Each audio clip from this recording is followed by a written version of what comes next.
Hola, ¿qué tal? Muy buenas noches a todos, bienvenidos. Día martes, un martes que a pesar de la lluvia que hemos tenido el fin de semana y en las últimas horas, en realidad en este momento se presenta bastante agradable, por lo menos sin precipitaciones.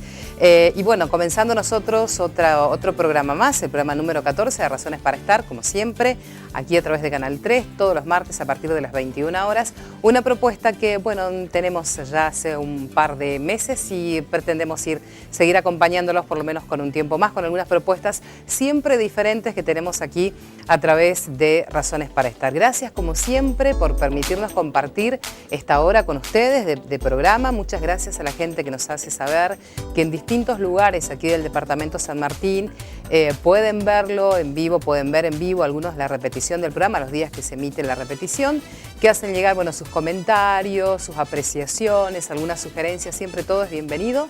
Así que muchas gracias realmente por permitirnos saber hasta qué lugares llegamos y qué cosas que por ahí les interesan también a ustedes, además de lo que vamos proponiendo nosotros. Como siempre, bueno, este programa se repite todos los días miércoles, después del noticiero, después del mediodía. También van a poder ver en el transcurso de la jornada del día miércoles, generalmente solemos linkear, subir el programa para que lo puedan ver, aquellos que no lo pueden seguir en vivo, en la página o en el Facebook del programa Razones para Estar, en el Facebook de Canal 3 también, por supuesto. Así que los invitamos siempre, bueno, para que de alguna forma nos puedan acompañar. Hablando de acompañar, quiero agradecer muy especialmente, como todas las semanas, a la gente que hace posible, que nos acompaña, que nos respalda y hace posible que estemos martes a martes aquí. A la gente que auspicia este programa, a Distribuidor Alejandro, que siempre, bueno, ya sabés, tiene todo lo que puedas necesitar vos, televisores, electrodomésticos, artículos para el hogar, varios, diversos. Bueno, lo que necesites, vos conocés, Distribuidor Alejandro está ahí en Avenida San Martín y Arco de Acceso a la ciudad de Puerto Rico. Como siempre, un saludo muy grande a Paola y a José, bueno, que son por ahí las caras visibles de Distribuidor Alejandro. Te invitamos siempre para que estés atento, vayas siguiendo, vayas viendo siempre alguna promoción, algo interesante que te ofrece la gente de Distribuidor Alejandro. También agradecemos muy especialmente a Erika Novedades, que la semana pasada estábamos viendo el cambio que hicimos. Volvemos a compartir esta propuesta porque la verdad que está muy buena. Tenemos aquí en este centro de mesa, que nosotros en realidad lo utilizamos como centro de mesa, que puede ir seguramente acondicionado en cualquier lugar de tu casa que creas conveniente y que te parezca que pueda lucir. Bueno, esta es la propuesta que tenemos de Erika Novedades, que como siempre también te recuerda que podés encontrar todo lo que necesites para decorar tu casa, para regalar a alguien, ahora que se viene, la semana que viene, el Día de la Madre. Acordate, pegate una vueltita por Erika Novedades, que está en calle Pío 12, 2681, al costado del Instituto San Alberto Magno. Ahí encontrás, ahí podés buscar, como siempre, bueno, todo lo que tienen para ofrecerte, no te olvides. ¿Sí? Un beso y un saludo grande a Erika. También en esta oportunidad, bueno, voy a agradecer, vamos con, la semana pasada habíamos hecho un cambio de cuadros, siempre con propuestas interesantes de artistas plásticos de nuestra localidad. Cambiamos la ubicación nomás, pero estos cuadros en realidad que son de la artista plástica magíster en Educación por el Arte, Carmen Dieminger.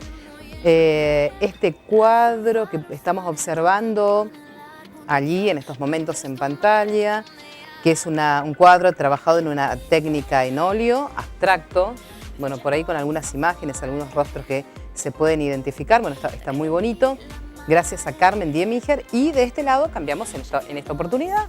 Vamos con un trabajo que también está trabajado en óleo, con técnica con ferrites, modelo vivo de figura humana. Me encantó, este está buenísimo.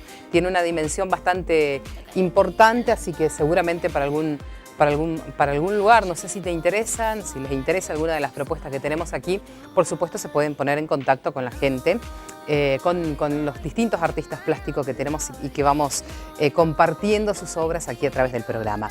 Me voy a la gente, en realidad siempre es Marta, la de Zingara Novedades, que me viste martes a martes. Vamos a comenzar con lo que tengo puesto, como siempre, una sandalia. Hoy bastante informal, bastante práctico todo lo que tengo puesto, pero siempre es una propuesta diferente que traemos para compartir con vos.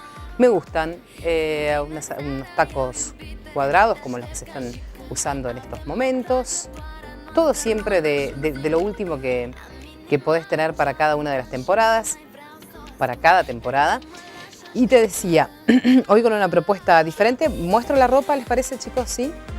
Bueno, y con una pollera de jean, ahí estamos, una pollera de jean, muy práctica, tiene un corte diferente, es un poquito más larga atrás que adelante, y una remerita, ¿sí?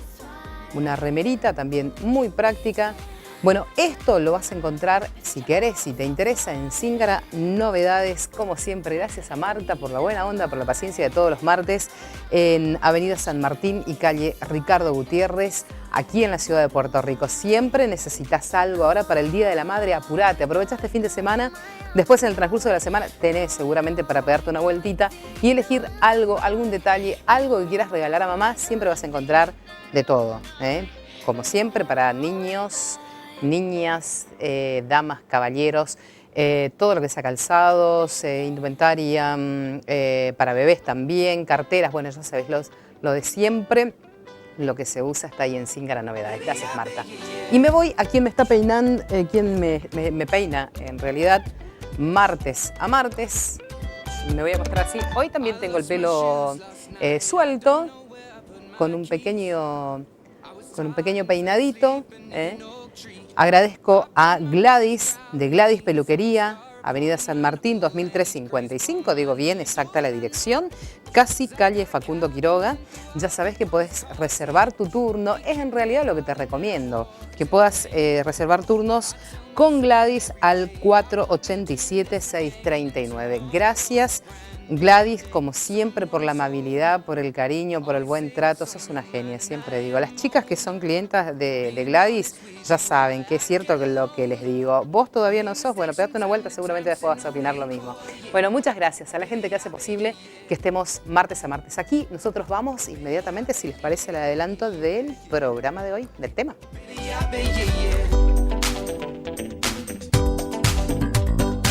El museo que fue reacondicionado, abierto al público no hace tanto tiempo, Eugenia, ¿no? No, justamente el mes que viene, noviembre, es el mes aniversario del museo. Todos los objetos que tiene este museo, que es una de las cosas que más se valoran, es que es todo original, no hay réplica ni copia de nada. Todos los objetos que están acá fueron utilizados por esas primeras familias que llegan y fundan Capiovi. Yo me acuerdo cuando se compró la primera Petromax, era luz. ¿En qué época fue eso? Y bueno, ese era, y habrá sido 60 años atrás, era para cuando la banda de música ensayó para la ordenación sacerdotal del padre Arno Verne. Pero era la banda de la colonia, era de Puerto Rico, éramos una cosa, no estaba tan todavía dividido, digamos así. Era nuestra banda, pero el entusiasmo era tan grande en esa época. ¿Por qué? Porque lo que decía yo hoy, quería escuchar música, había que ejecutarla, otra cosa no había.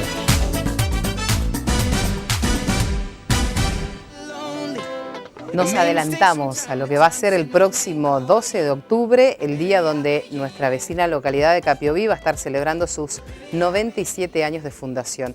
Hay historias comunes que las compartimos entre varias localidades, en realidad algunas del Alto Paraná misionero también, con Puerto Rico, con Capiovi, estas historias que por ahí se cruzan pero que tienen sin dudas un común denominador. Bueno, parte de esto vamos a estar repasando algunas cuestiones que tienen que ver con el surgimiento de esta localidad y digo yo anticipándonos un poquito lo que va a estar celebrando nuestra querida vecina localidad de Capiovi, así que es la propuesta para hoy. Ya enseguida volvemos, hacemos una muy breve pausa y presentamos a nuestros invitados de esta noche. El domingo 15 de octubre llega desde Brasil Grupo Interlagos para festejar el Día de la Madre a lo grande en el Salón Parroquial de Puerto Rico. Desde las 16 horas consiga ya su anticipada con los bomberos voluntarios de Puerto Rico. Se viene la tercera gastroferia de la Tierra Colorada, organizada por el Instituto Superior Adolfo Colvin, el viernes 13 y sábado 14 de octubre, con entrada libre y gratuita. Venta de exquisitos platos al paso, bebidas y variedad de sabores. Gastroferia de la Tierra Colorada, una oportunidad única para disfrutar de exquisitos sabores. No te lo pierdas, es para toda la familia. 13 y 14 de octubre, Gastroferia de la Tierra Colorada. en el Instituto Superior Adolfo Kolping. Rico y saludable. Alimentos que te hacen bien. Productos naturales, frutos secos, cereales, suplementos. Productos sin gluten y sin azúcar. Calle España Casi Lasberg, 200 metros detrás de la parroquia San Alberto. En Red Mutual descubrí un mundo de beneficios, Ayudas económicas hasta 250.000 pesos. subsidios Óptica. y mucho más. Te esperamos en las oficinas de Puerto Rico, Avenida San Martín 1640 o llama al 477919. Red Mutual, la mejor red de servicios. El Instituto de Formación Docente Paulo Freire de Capiobí te ofrece estudiar profesorado en educación secundaria, en lengua y literatura y en matemática. Inscripciones abiertas hasta el 12 de diciembre y del 19 al 28 de febrero en Avenida Padre Juan May 248, Capiobí. Los sabores, los placeres, el café, los detalles hacen la diferencia. Pasa un momento agradable en Duomo Café. Duomo Café. Te invitamos a seguir deleitándote con nuestros productos: expreso, latte, submarino, cappuccino, té, infusiones y más. Acompañadas con las mejores medialunas y otros productos de la zona. Duomo Café, desde las 7 de la mañana, en Avenida San Martín, 2272, Puerto Rico.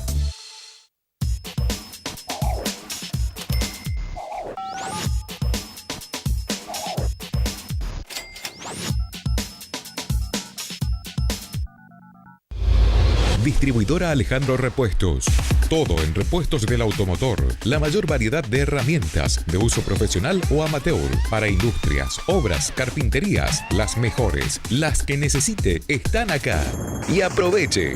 Ofertas en herramientas de las líneas DeWalt, Black & Decker y Stanley. Distribuidora Alejandro Repuestos. Avenida 9 de Julio 2229, Puerto Rico. Doctor Julio César Cristaldo, abogado. Atiende en su oficina de calle San Miguel 1363, Puerto Rico. Celular 03743 1566 7402.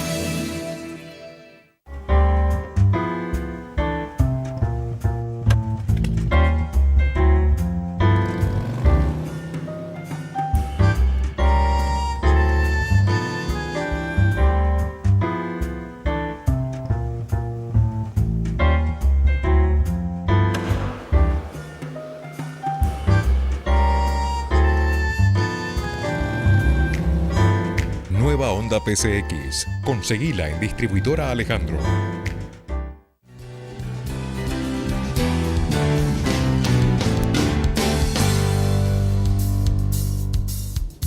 Bueno, presentados ya y anticipado el tema, en realidad yo directamente quiero presentar a quienes nos acompañan en el día de hoy y agradezco la gentileza con la que nos atendieron en estos días que estuvimos trabajando con ellas. Son dos mujeres, en este caso, bueno, la voy a presentar y le voy a agradecer a Irene Flach, que es nieta de pioneros y también, bueno, ahora docente retirada, y a Eugenia Peña, que es guía de turismo y que en estos momentos, en estos últimos tiempos, está como encargada del museo La Casa de los Abuelos de Capiobí. Ambas, muchas gracias, bienvenidas. Y bueno, decíamos, anticiparnos un poquito a lo que va a ser la celebración. Y siempre la intención por ahí es rescatar, tratamos que desde el relato de la gente que estuvo un poco, o que se encuentra, digamos, un poco más cercana y que tiene conocimientos también por experiencias familiares propias de lo que fueron los inicios de la localidad en este caso, ¿no? ¿Cómo están? Buenas noches. Buenas noches. ¿Cómo les va? Gracias por invitarnos. Por favor, ya estuvimos trabajando, ya nos estuvimos viendo, ya estuvimos, bueno, en el caso... uno trata de interiorizarse un poco algunas cuestiones que hacen la parte histórica de cada una de nuestras localidades. Irene, decía yo que son historias que por ahí nos familiarizan y nos mantienen en relación, en realidad, por ejemplo, el caso de Capiobí con Puerto Rico, que han tenido prácticamente raíces similares en sus inicios, ¿no? Sí, tal cual, o sea, preparándonos, digamos, para el 97 aniversario de Capiobí, que se va a celebrar esta semana. bueno, es un buen momento, digamos, para recordar, conmemorar y reflexionar sobre esos hechos que han ocurrido también en homenaje a esa gente que con su audacia y su coraje se animó a esa gran hazaña, ¿no? La historia, bueno, es la conocida, o sea, que llegan a Puerto Rico, a Puerto San Alberto, ¿no es cierto? Las tierras fueron adquiridas, como ya sabemos, por Carlos Culme, lo acompaña siempre en todo este proyecto el padre Max von Lasberg. Entonces los primeros llegan al Puerto San Alberto, pero bueno, como esas tierras, alrededor de 40.000 hectáreas que habían sido, bueno, mensuradas y fueron, digamos, subdivididas se llamaban en ese entonces línea. Se comenzaba en Puerto San Alberto, después seguía línea León, línea Mopicual, línea Paraná, después hacia el sur, ¿no es cierto?, línea Capioví, línea Ruiz de Montoya, línea Cuñapirú, ¿no? A su vez esas fracciones se subdividen en 25 hectáreas, o sea, el sistema de minifundios.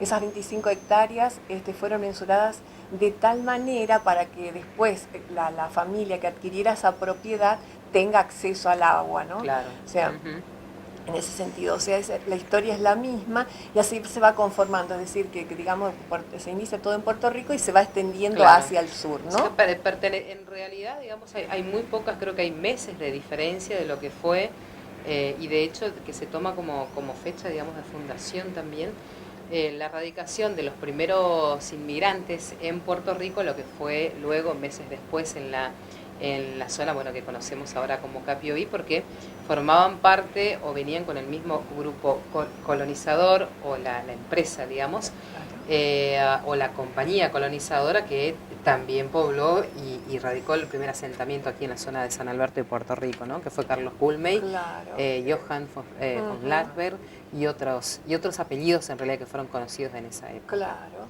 sí, y así es como, digamos, los pioneros llegan a Puerto Rico en noviembre del 19, digamos, el primer grupo, el primer contingente, y a Capioví se cree que más o menos abril de 1920, no se sabe con precisión, se radica don Enrique Greff y su esposa, María Luisa Grot, que son los que Culme nombra como responsables de la primer proveeduría.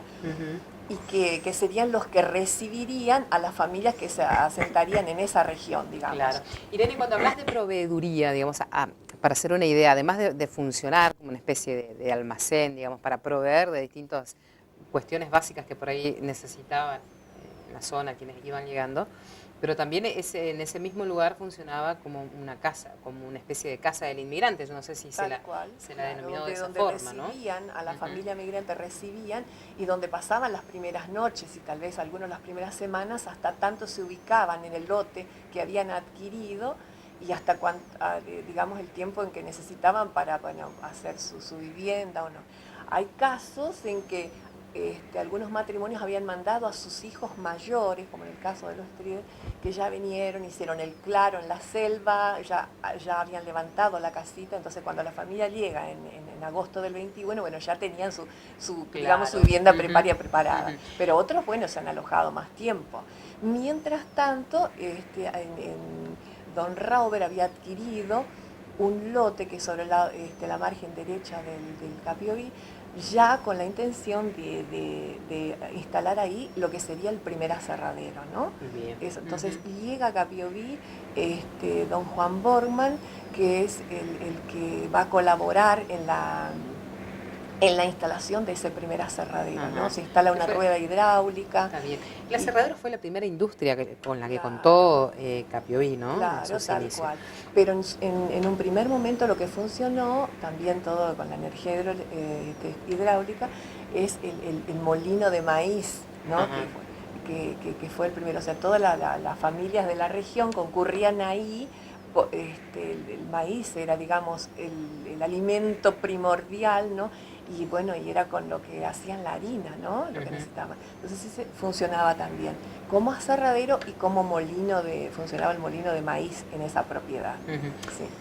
Eugenia, cabe destacar que en realidad también este grupo de inmigrantes son de origen alemán brasileño, bueno, al igual que que fue aquí, digamos, la radicación de las primeras familias en Puerto Rico, pero lo que me llamó la atención es conocer, por ejemplo, que también en la zona que se denominó como Capioviciño, específicamente se instalaban familias... Venidas directamente de Alemania. Sí, así es. Si bien Capioví, o sea, toda la inmigración encarada por Culmey se crea o se funda con inmigrantes alemanes venidos de Brasil, en Capioví van a llegar también diferentes corrientes de alemanes, alemanes rusos que vienen del sur de Buenos Aires, alemanes que vienen de Paraguay y alemanes que vienen directamente de Alemania, que ellos se van a concentrar y van a fundar lo que hoy es un barrio que está a 2 kilómetros al norte de Capioví, que es Capioviciño. Y que se van a dedicar pura y exclusivamente al cultivo de la yerba mate. Bien. Siempre yo en realidad comento que para estos programas especiales digo, cuando vamos a hablar un poco, tratar de alguna manera homenajear o reconocer o tener presente estas fechas que son importantes para nuestras comunidades, para nuestras localidades, digo que es muy poco tiempo, 1 hora para contar todo, porque hay mucho para contar.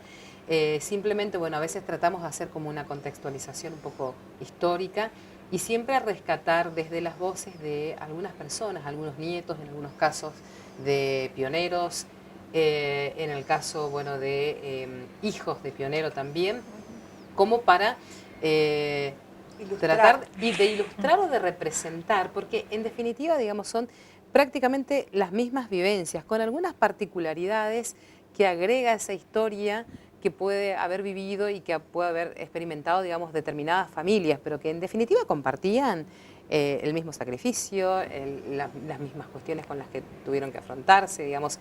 Es una historia conocida dentro de lo que se puede ir rescatando de estos procesos de inmigración, ¿no? Bueno, yo no sé si les parece, como para comenzar a contar y a conocer en realidad algunos de estos testimonios y rescatar algunas cuestiones que tienen que ver con esta localidad, les invito a compartir. Y digo, la tengo Eugenia acá, que me encanta tenerla porque en realidad es una joven, muy comprometida, en realidad conoce mucho, conocí bastante acerca de la historia de Capioví en muy poco tiempo, bueno, a través de las palabras de Eugenia, porque ella trabaja en un lugar que representa y contiene gran parte de la historia de Capioví, que tiene que ver con el museo. Museo muy lindo, para mí uno de los más lindos de la zona, como está ambientado, trabajado y por lo que tiene, digamos, como valor histórico. El primer recorrido desde donde partimos nosotros es el museo, la Casa de los Abuelos de Capioví, así que los invitamos a ver y a escucharla nuevamente a Eugenia, quien nos hizo de guía y nos iba contando algunas cuestiones de ahí del museo, ¿sí?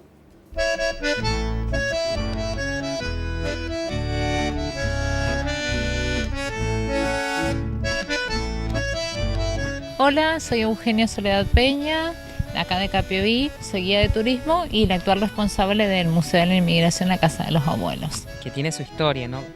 Por ello se transformó en el punto principal donde trata de concentrar algunos aspectos de la cultura, en definitiva, aquí de la localidad, ¿no? Esta casa tiene 87 años, fue construida en 1930, fue declarada Monumento Histórico Municipal.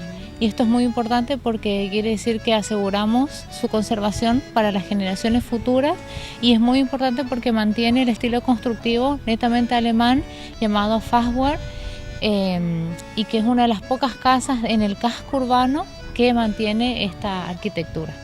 El museo que fue reacondicionado, abierto al público, no hace tanto tiempo, Eugenia, ¿no?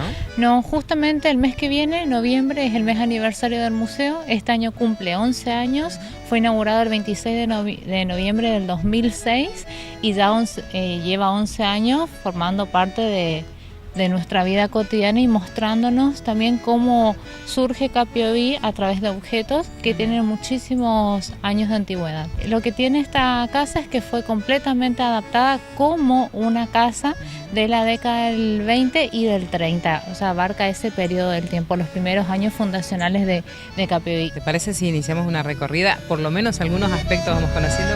Sí, vamos a ingresar. Una vez que ingresamos al museo, esta es la primera sala en donde siempre iniciamos toda la visita guiada. Siempre que yo esté en el museo, le ofrezco a las personas que vengan una visita guiada, entonces le voy orientando cómo fue avanzando la historia en Capiobí. Y esta sala es fundamental porque yo le llamo informalmente sala de los pioneros, porque vamos, como pueden observar, están los cuadros de las primeras familias que van a arribar a Capiobí a partir de 1920. A partir de 1920 comienzan a llegar la mayor parte de los inmigrantes que van a formar toda esta región, no solamente Capiobí, sino Puerto Rico, Monte Carlo, Cuñapirú. Ellos llegan al puerto de San Alberto y ellos son alemanes brasileros. Por ejemplo, la familia Tracer, vamos a poder ver una foto de su casamiento. Esta foto es muy importante porque nosotros inferimos que es a fines de 1800, llegado al 1900, porque el vestido de novia es negro, pero los detalles del velo y el botón es blanco. Entonces eso quiere decir que ya se estaba acercando la época donde empezaban a vestirse de blanco. Acá vamos a poder ver a los abuelos Heberle, Ana Scherf y Juan Leopoldo Heberle, que ellos son muy importantes acá en Capiobí porque tuvieron una de las defensas que tuvo Capiobí. Acá vamos al matrimonio Freiberger Hahn. Allá vemos a Adolfo Kleiner y a su esposa. Él fue muy importante porque fue el primer maestro que tuvo Capiobí durante muchos años. Capiobí habló y escribió solamente en alemán porque no había ninguna institución. ¿Eso a partir de qué año? Y él va a llegar más o menos en 1930. Adolfo Kleiner. Y también fue importante su familia porque fue el que tuvo el primer sacerdote ordenado acá en Capiobí. Ellos son los alemanes brasileros. Después van a venir alemanes desde Paraguay, que son los Mohr, matrimonio Mohr, y los Tischler, por ejemplo. Después van a venir alemanes rusos del sur de Buenos Aires, que son los Keller, los Stang, y también alemanes que vienen directamente de Alemania, y el matrimonio de los hermanos Rittmeyer, que se van a asentar en lo que hoy es Capioviseño, fundando Capioviseño. La familia Petkov, que viene directamente de Bulgaria. Bueno, ¿y después cómo seguimos de acá? Bueno, y después seguimos viendo las vitrinas, y en estas vitrinas también vemos objetos que ellos utilizaron en su vida cotidiana. Por ejemplo, cubiertos, dineros, y eran familias que ahorraban un montón, y también nos permite inferir de su procedencia, porque tenemos billetes que ya no están más en circulación, que son alemanes. También hay billetes rusos, argentinos y brasileros. Entonces nos permite ver todo el camino de salida de su país hasta que se asientan definitivamente en todos los objetos que tiene este museo. Que es una de las cosas que más se valoran, es que es todo original, no hay réplica ni copia de nada. Todos los objetos que están acá fueron utilizados por esas primeras familias que llegan y fundan Capiobí.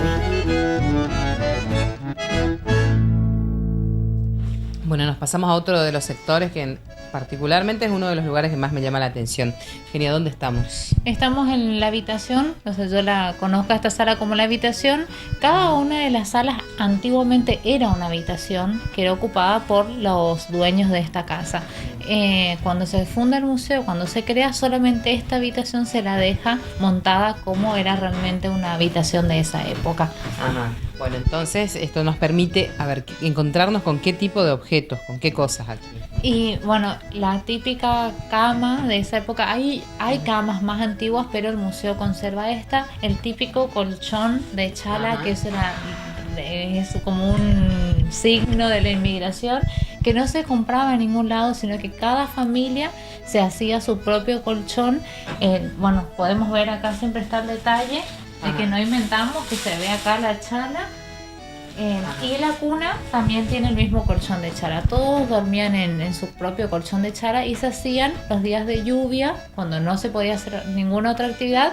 Los más chiquititos, por lo general, cortaban la chala y iban fabricando su colchón. Y esta cuna es muy importante porque perteneció a la primera niña que van a hacer acá en Capiobí, que es Cecilia Strider. Así que es una de las joyitas que guardamos. ¿Cuántos años tiene entonces esto, Eugenia? Y Cecilia Strider nació en el 32.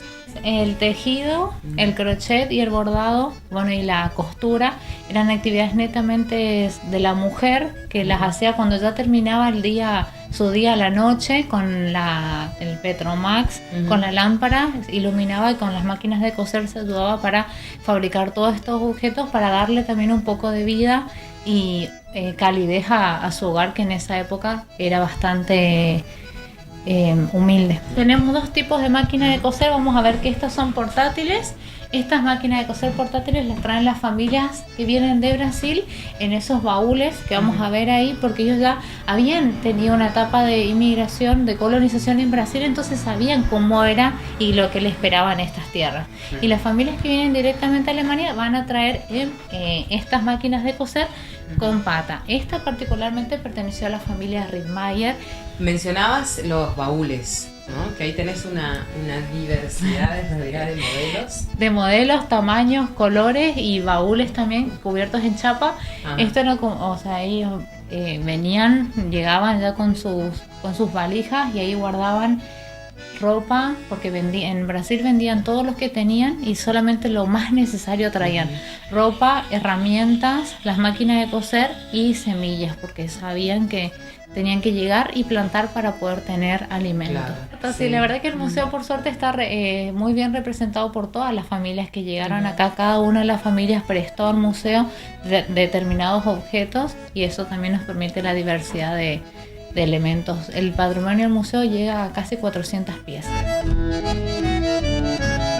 Para mí esto es uno de los lugares más decorativos, digamos, por lo vistoso. No tocamos nada por las dudas, pero sí nos vas contando qué es lo que estamos viendo. Sí, el museo guarda 2 vitrinas con porcelana, que es de esa época. La mayor parte de la porcelana nos llega de las familias que vienen directamente de Alemania. Y también esto tiene mucho valor porque es lo que quedó, que no se rompió. Porque imaginemos esto, que es tan fino y tan delicado, dentro de los baúles, en las carretas, en los caminos de tierra, cuando llegaban al puerto y tenían que trasladarse hasta acá. Porque más allá de que era una vida en medio del monte, porque fue así, Capiobí surge del monte, ellos se daban el gusto de tomar su sopa en la sopera, de tener una mantequera, una hielera de plata. Entonces no todo era tan trágico ni drástico. Hasta el día de hoy vemos que trataron de mantener y de multiplicar, por así decirlo, transmitir mucho de su cultura, desde la religión, el idioma, la comida, la música, las costumbres, todo trataron para que no se pierda y para poder sentirse un poco en casa.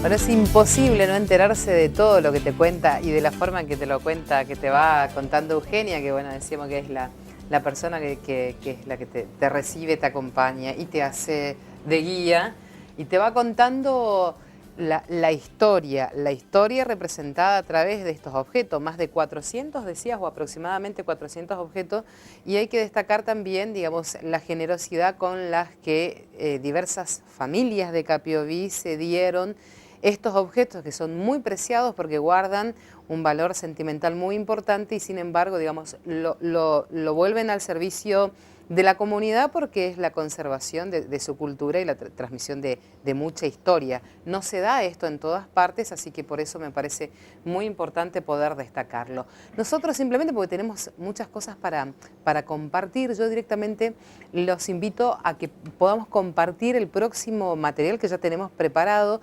Vamos a seguir en ese lugar tan importante y tan simbólico que es el museo, la Casa de los Abuelos de Capiobí, pero en este caso vamos a escuchar el relato de algunas cuestiones más importantes o más sobresalientes por ahí que nos cuenta una hija de pioneros. Estamos hablando de la señora Teresa Werle, quien también accedió a conversar con nosotros y compartir algo que seguramente debe ser muy emotivo para ella también. Así que es el próximo videoclip que les presentamos y compartimos con ustedes, ¿sí?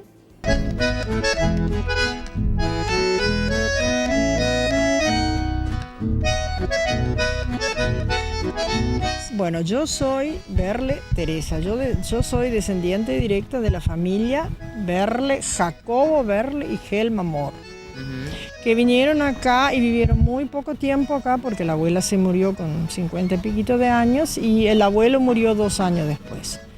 Y eran 8 hermanos que estaban acá, pero ya eran bastante grandes. La familia Prestes, la señora Emilia, era la hermana mayor que ya vino casada con 2 hijos.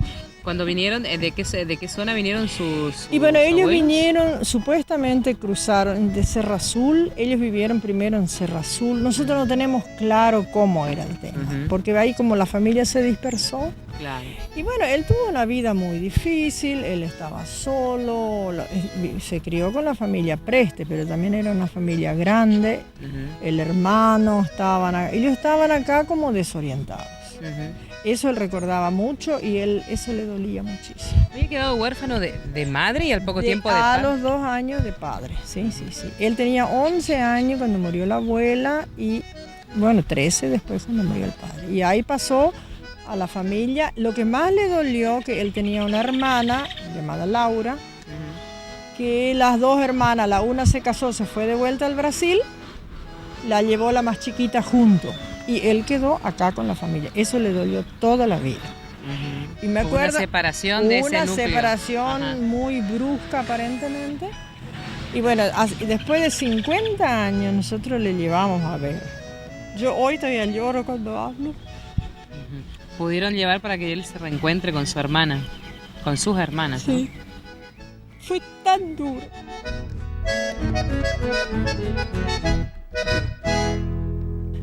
Ellos tenían tanto arraigo, no sé, porque estaban muy poco tiempo que tenían mucho arraigo. Pero después se casaron y se fueron. Yo me acuerdo cuando se compró la primera Petromax, era luz. ¿En qué época fue eso?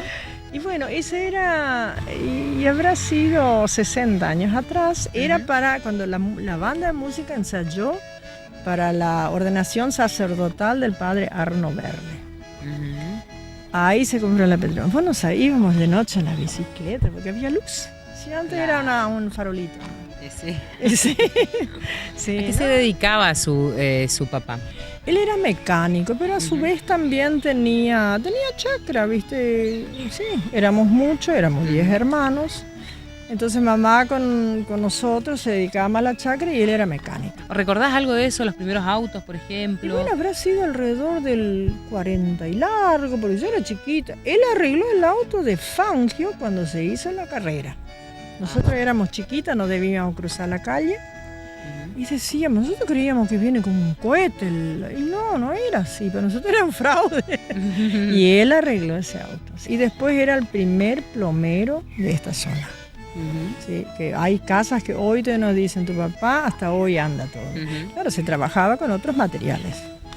Ellos fueron muy de ir para adelante, como siempre dice mi hijo mayor, siempre dice. Él dice, esa gente no era pobre, porque ellos no eran pobres de acá, ellos no tenían plata.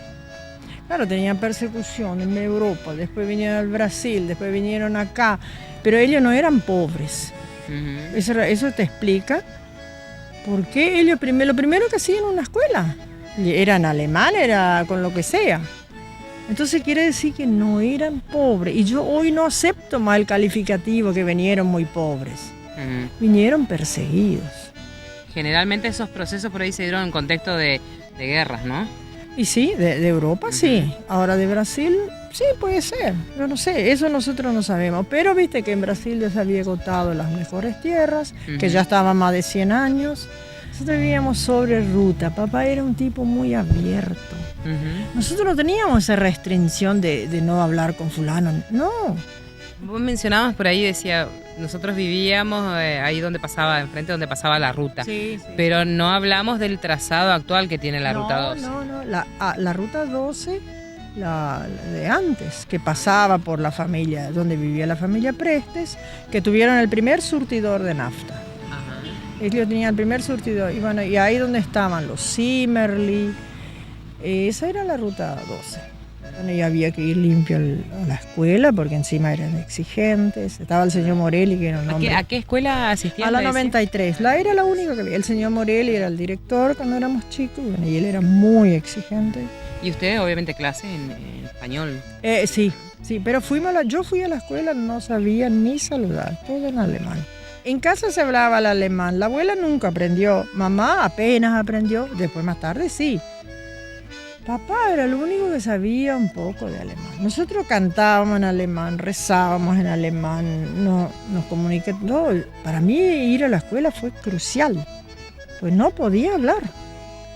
Yo sabía ¿No podías hablar en castellano, no, pobres maestras. Estamos hablando ahí del 40 Del 45 más o menos. Y después que nosotros teníamos una gran confusión porque íbamos a la escuela y no debíamos hablar alemán. Y veníamos a casa y no se debía hablar en castellano. Nadie nos explicaba. Nosotros vivimos toda esa época. Claro. Que no sé yo, los chicos pasan de largo y sí. Ustedes vendrían a ser la tercera generación. Bueno, sí, la abuela que vino, bueno, papá vino de niño, sí, nosotros somos la tercera, sí. ¿Se mantuvo, digamos, eso de hablar el idioma? Sí. ¿Y ustedes, por ejemplo, después cuando usted formó su familia, ¿qué pasó? ¿Qué se transmitió de eso, Teresa? Y bueno, más o menos lo mismo. Estricto orden en la casa, ¿viste? Y bueno. ¿Con respecto al idioma? Y mis hijos hablan alemán. Todo, ¿viste? Se siguió, ya no tanto. Yo siempre digo, es un idioma más. En esa época sí, no se debía hablar otra cosa. A la abuela uno les hablaba en castellano, te retaban. Y si vos venís en la casa de alemanes, no de gente que habla castellano, no se debía hablar. Eso era así.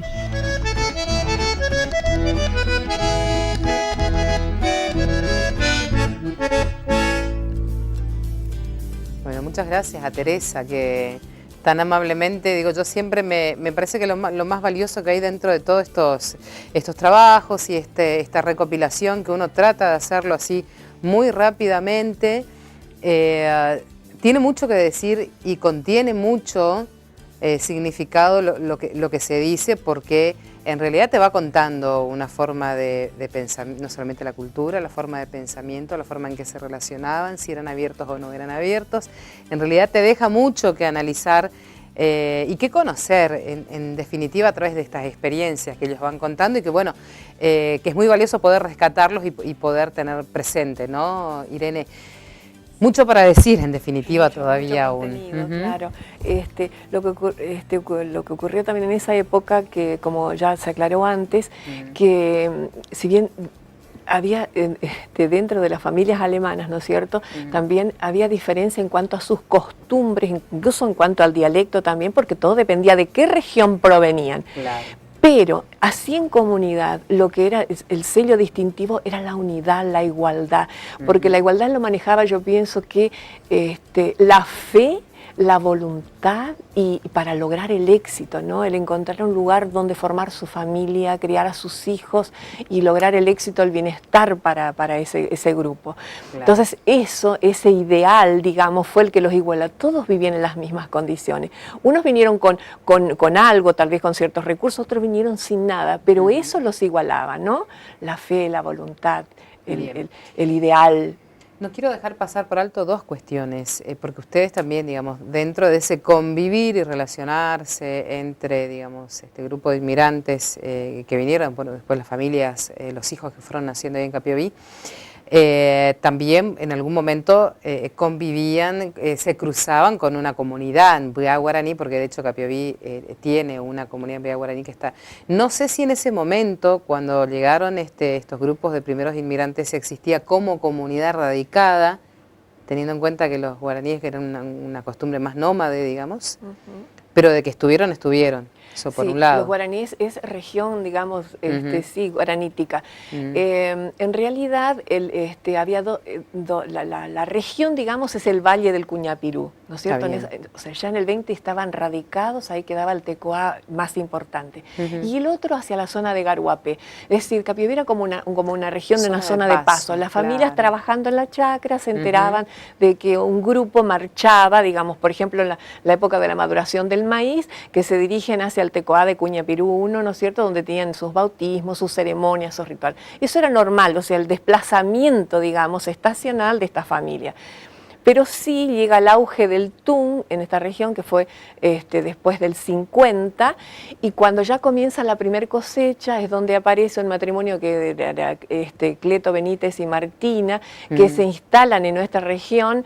Y bueno, y sus hijos crecen ahí, ya se casan a Capiobí, y vendría a ser el tronco de lo que es hoy la aldea El Pocito.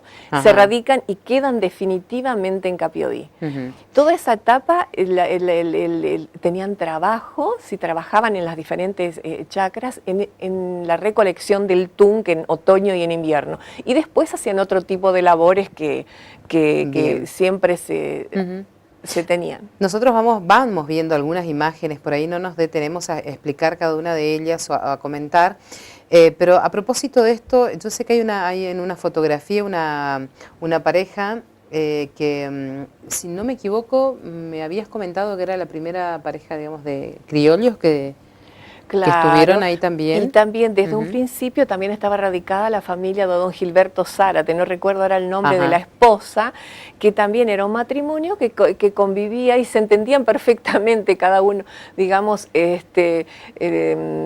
siguieron con su dialecto, por supuesto ellos venían del Paraguay, hablaban el guaraní y el castellano, pero se entendían a la perfección y bueno, han convivido siempre en comunidad, o sea, nunca se han generado tensiones o situaciones que han llevado a conflicto, porque por ejemplo, siempre esto también lo sabemos, de que don Culme y el padre Lasber sobre todo separa a la familia según su doctrina, ¿no? Claro. En esta región quedan los católicos, los protestantes, pero como mencionó Eugenia hoy, llegan alemanes del Paraguay, eso coincide con la guerra del Chaco Paraguay del 33, donde migra todo este grupo de gente que la mayoría eran protestantes, que es lo que conforma la zona que se llama Picada Libertad en Capiobí. En esa zona se radican todas esas familias protestantes. Pero iban a la escuela, como todos los niños, a la hora en que había catequesis se retiraban, pero nunca ha habido conflictos.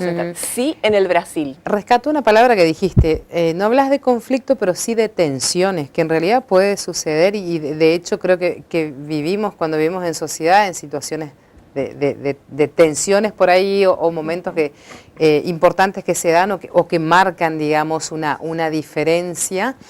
Y no quiero dejar tampoco pasar por alto algo que supongo yo que habrá aportado o habrá sumado otro condimento en lo que fue la constitución de la sociedad de Capiobí en sí, a partir ya nos adelantamos un poco, a partir de la década del 70, con la radicación de la empresa Papel Misionero, que significó también la venida de, supongo, familias de otros lugares, de otras zonas, de otras provincias, que también traen lo suyo, ¿no? Claro, siempre denominamos esa etapa como la segunda inmigración a Capiobí. Bueno, ya estamos hablando de la década del 70, comienza, digamos, la conformación o sea, la construcción de la empresa Papel Misionero alrededor del 71. Allí, por ejemplo, la empresa decide adquirir tierras en el lugar como para alojar a lo que serían los futuros empleados, ¿no? Entonces, 4 familias de Capiobí, lo que sería la planta urbana, ceden tierras, la familia Augusto Flag, Francisco Johan, Beno Kleiner y Heberle, más o menos 25 hectáreas que adquiere la empresa para hacerlo el futuro barrio, el núcleo habitacional donde se radicarían los empleados. De ahí comienza el gran cambio en Capiobí. Capioví. Y la fábrica comienza a funcionar en verdad en el 75. Bien. En el 75.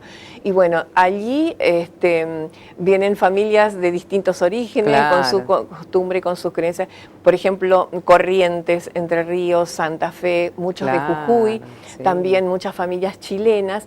Eso originó una situación muy particular para ambos grupos. Claro, sí, sí, porque sin dudas. unos tenían que adaptarse a los otros. Es decir, a veces hoy resulta cómico o cuando se comentan las anécdotas de cosas que han ocurrido, ¿no? Claro.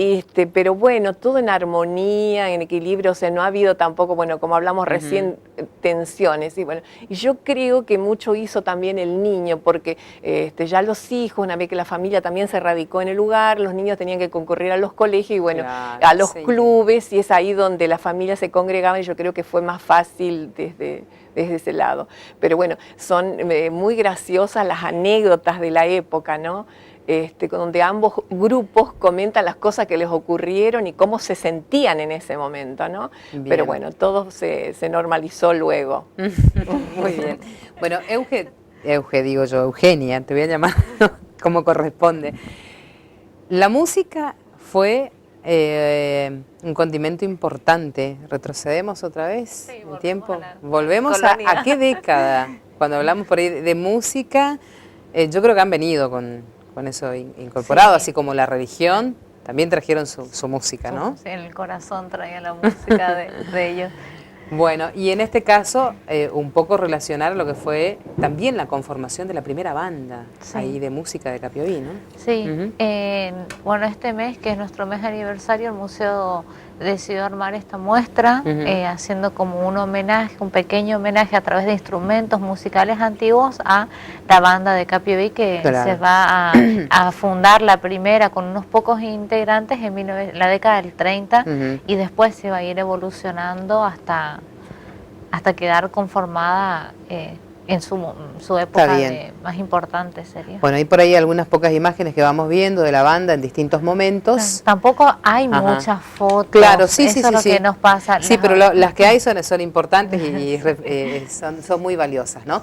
Pero me gustaría mucho poder compartir el próximo y último clip que tenemos, que nos va a contar un poco la historia de la banda, alguien que está muy relacionada y que tiene que ver, ¿no es cierto?, mucho con la banda de música de Capioví, así se denominaba. La banda de música de Capioví. Bueno, estamos hablando del señor Osvaldo Werle, él es el próxima persona, próximo entrevistado vecino ahí de Capioví, que nos habla específicamente de la banda de música.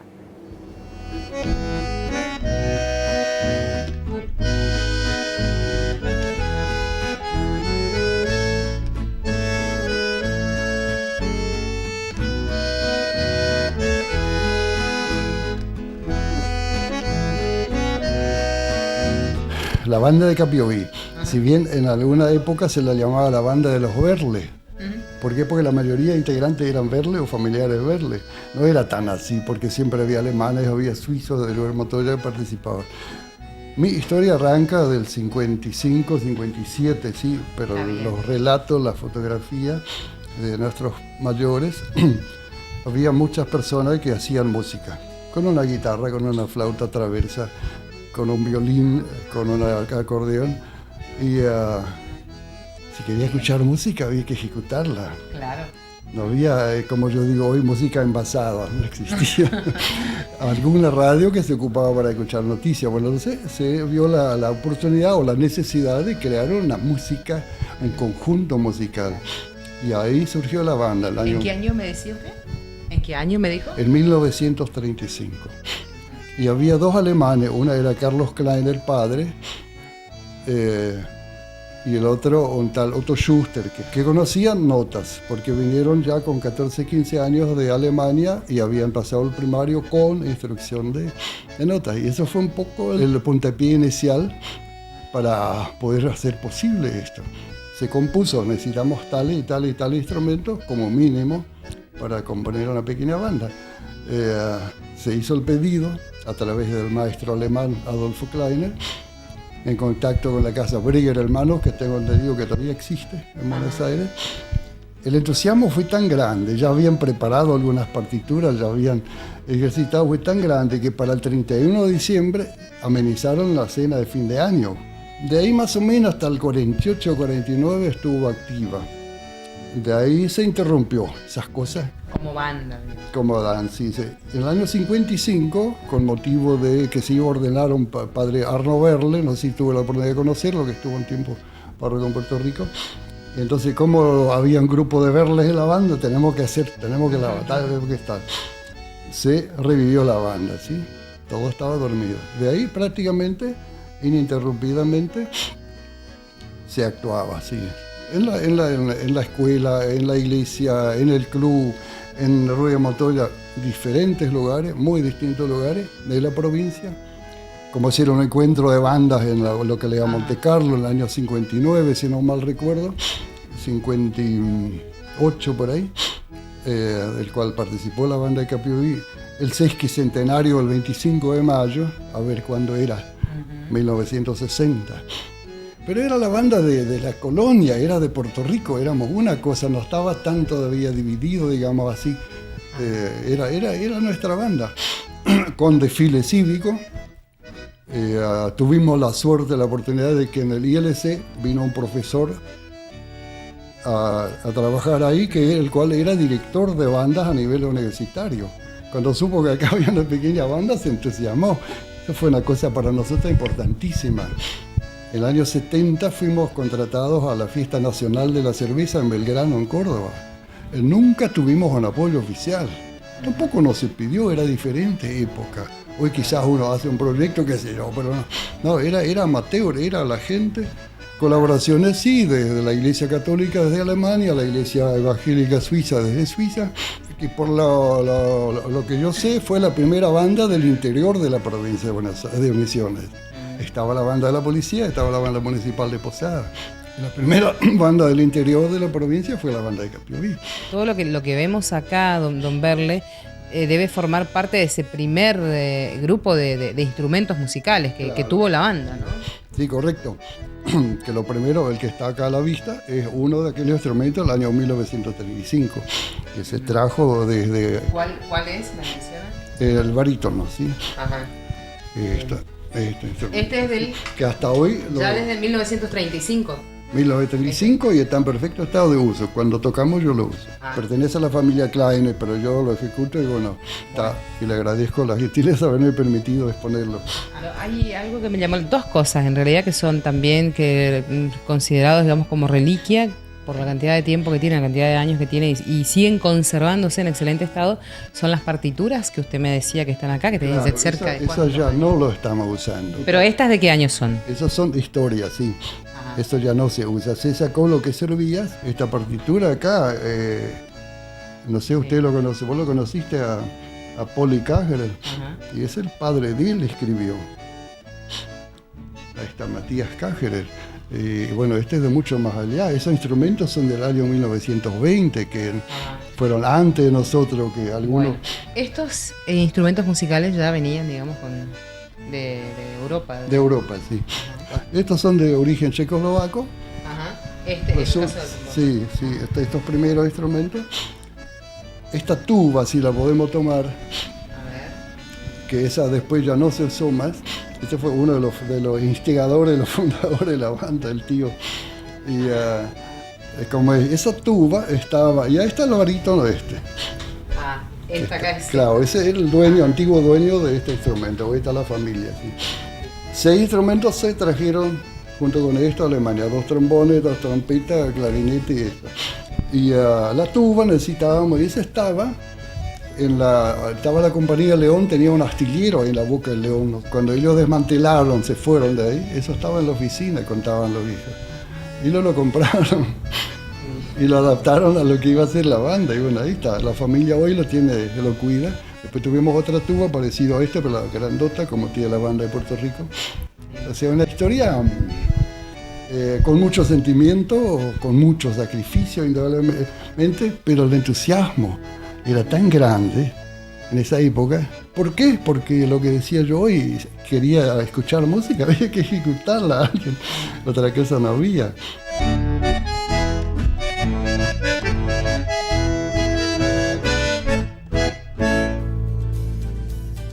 representa mucho la banda de música, representó, sigue representando mucho, ¿no? Sí, tal cual. También hay que imaginarse en ese entorno, ¿no? En ese entorno, en esa selva. Entonces la pregunta siempre de los más jóvenes era ¿cómo surgieron esas manifestaciones? Entonces recuerdo siempre al sacerdote ya también fallecido, padre Riedmairi, que decía, estas familias vivían en una pobreza, digamos, material, pero que siempre tenemos que considerar que la cultura, las manifestaciones artísticas van con el ser humano. No era un lujo en ese momento, sino que es una necesidad social, se manifestaban a través de eso, ¿no? La música. No solamente a la música, sino que también en nuestra zona, sobre todo en Capiovisito, hasta se hacían obras de teatro para Navidad siempre. Es decir, todas las manifestaciones, ¿sí?, se expresaban a pesar de todo lo que vivían. Era el momento de reencuentro, el de encontrarse, o sea, lo mismo que los bailes, todavía se conservan en Capioví. Los bailes, o sea, la coreografía de esas danzas que tal vez hoy en Europa dice que en esa región ya no se conocen, y allá acá se siguen ejecutando. Bueno, Eugenia, veíamos ahí también, teníamos la posibilidad de compartir ese mismo espacio ahí del museo con Osvaldo Werle. Simplemente quería que recuerdes que es una muestra de instrumentos musicales de la primera banda y otros instrumentos musicales que ceden. Me encantó lo del violín, que no llegamos a hablar de eso, pero sé que tiene su historia. Y me gustaría que invites a la gente, porque es una muestra que todavía está abierta, ¿no? Sí, durante todo el mes de octubre invitamos a toda la comunidad que se acerque a disfrutar. Ya ahora van a poder compenetrarse con una parte pequeña de lo que es la historia de esos instrumentos y lo importante que es para Capioví homenajear a la banda de Capioví. Y si no se quieren acercar o no pueden este mes de octubre, durante todo el año el museo les espera para compartir a través de objetos la profunda historia del municipio de Capioví. Bueno, yo les quiero agradecer realmente por haber compartido en muy breve tiempo, lo digo, porque la verdad que tengo que hacer una maratón recorriendo algunos aspectos. Tratamos de hacerlo lo más respetuosamente posible. Agradezco muchísimo la colaboración, fueron muy amables. Aprendimos mucho, hay mucho para aprender y nos entusiasman siempre con lo que cuentan y con todos los datos históricos que aportan. Así que tratamos de que sea un aporte también para las generaciones, para la gente que vive, que es más joven, que a lo mejor, bueno, a veces se conoce un poco, a veces no tanto, pero difundir y tener presente estos hechos sin dudas es importante, ¿no? Así que gracias, Irene, muchísimas gracias. Gracias, Eugenia. Gracias a vos, Lili, por darle la importancia al museo hoy. Bueno, y feliz 97 años, nos anticipamos, ¿cuántos? ¿2 días? Hoy es 10, ¿no? Sí. Pero para Capioví, que va a estar celebrando entonces el 12 de octubre, estimativamente, bueno, toman una fecha de referencia, pero bueno, 97 años de su fundación. Nosotros hasta aquí llegamos, nos pasamos algunos minutos, como siempre, no sin antes agradecer a la gente que hace posible, como todos los martes que estemos aquí, al aire, a la gente de Distribuidor Alejandro, Erika Novedades, gracias a Zíngara que me viste todos los martes, a Gladys que me peina todos los martes, a Carmen Dieminger, que es la artista plástica que también acompaña con los cuadros estas semanas, todavía vamos a tener seguramente para compartir. Gracias a mis compañeros de trabajo, Mario, que siempre anda haciendo malabarismos con los tiempos por la cantidad de trabajo que tiene. Bueno, y gracias a todos por permitirnos compartir esta hora, ¿sí? Mañana repetición después del noticiero al mediodía, página Facebook de Razones para Estar, ahí pueden ver el programa linkeado a partir de mañana. Excelente fin de jornada para todos y hasta el próximo martes, si Dios quiere. Chau, chau.